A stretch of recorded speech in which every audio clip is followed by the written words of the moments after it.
Ghost House is a game for the Sega Master System that many consider to be a must-have, probably because it comes on one of these neat little credit cards.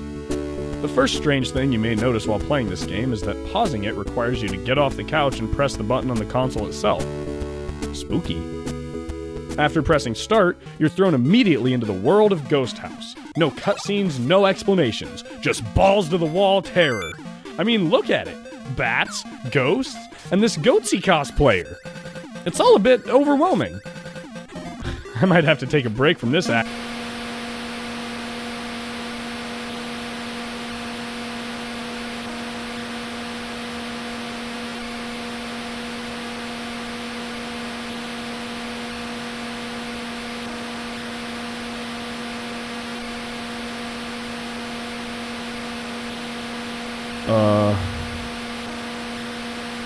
Sure. I spent the first 10 to 20 minutes trying to figure out how to play this game. It doesn't help that the Sega Master System controller is an uncomfortable mess, but the game is just so unclear about your goals. That's when I consulted the instruction book. Spooky. You're about to inherit the family jewels. If you can get to them, that is.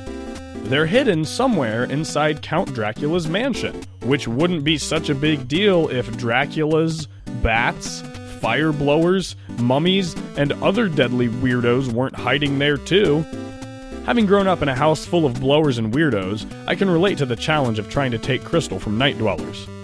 Also, why does Dracula own other Draculas? Did he clone himself for sex or slavery?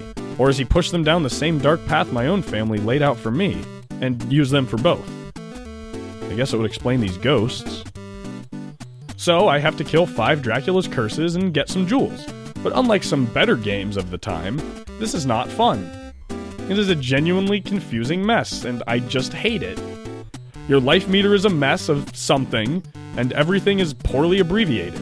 I assume RD1 means round 1, so I've made it my goal to get to level 2 and then stop. That may seem like an easy task, but I assure you it isn't. Every part of this game wants to destroy your psyche, but not in a spooky way, more of a fuck you son, you're a disappointment way, which brings back terrible memories of my youth.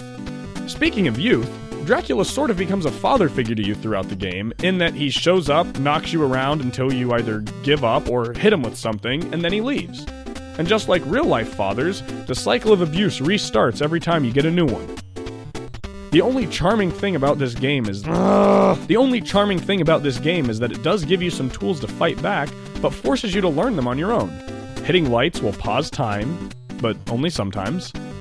And jumping on swords will allow you to equip them in your arsenal, but only sometimes. Eventually, with no lives to spare and my health on low, I killed the final Dadula. Finally, the door to oh, come on! Level 2 is the same with the color swap. I hate it.